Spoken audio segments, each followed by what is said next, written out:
এখন ট্রিটমেন্ট চলতেছে। কালকে ওর অপারেশন করছে, সাকসেস হয়েছে। এখন ডাক্তার বলছে যে ওর একটু সুস্থ মানে সুস্থ হইতে হইলে আর একটু ভালোভাবে থাকতে হইব।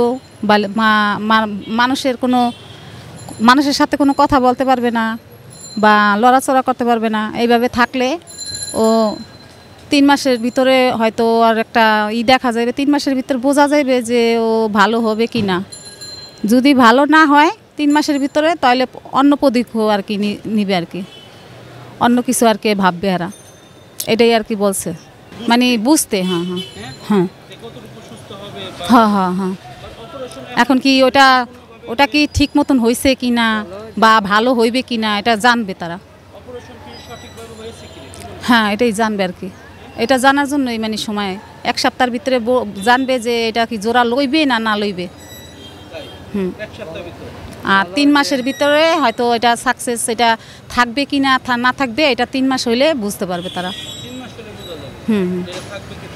আর বলো যে কোনো সাংবাদিক বাইরে জানে এই আইসিইউ রুমের ভিতরে যায় আর এই যে আমার ছেলের ভালো বানাইতে হইলে একটু আর আমার সাংবাদিক থেকে মানে যে কোনো লোকের থেকে আরে বাঁচায় রাখতে হইবে।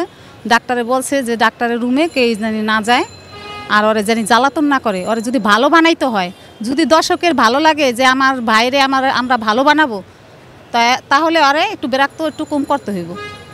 ওরে বিরক্ত করা যাইব না। হ্যাঁ, বিরক্ত করা যাবে না। হ্যাঁ হ্যাঁ, বলে দিছে। আমি তার বিচার চাই যে একটা মহিলা হইয়া যে একটা পুরুষের একটা ক্ষতি করে দিছে, মানে ক্ষতি মানে মার্ডার কেস করছে, ও মার্ডারই করছে। তাই ওর উপযুক্ত আমি বিচার চাই মাননীয় প্রধানমন্ত্রীর কাছে। আমি এটুকুই দাবি আমার যে ওর সূক্ষ্ম বিচার জানি মাননীয় প্রধানমন্ত্রী জানি ওর বিচারটা করে। আর ওর জানি সূক্ষ্ম একটা বিচার হয় যে আরও 10 জন মেয়ে বা 5 জন মেয়ে ওরে দেখা একটা শিক্ষা পায় যে আমরা এই ধরনের কাজ আমরা করব না। হ্যাঁ, আমি সুস্থ বিচার চাই। আর আমার ছেলের যে বন্ধু বান্ধব আছে বা ভাইরাল লোকেরা আছে, আর যত যে ইউটিউবাররা আছে, আমার কাছে এইটুকুই আমি তাদের কাছে চাই যাই ওরা জানি আইসি রুমে একটু কম যায়, আর ওর দূরের থেকেই ওর পাশে জানি একটু দাঁড়ায়। আমি এইটুকুই তাদের কাছে চাই, ভাই হিসাবে, বন্ধু হিসাবে, যেভাবে হোক। আর আমি মা হিসাবে বলছি, আপনারা ওর জন্য যেটুক পারেন ততটুক করেন।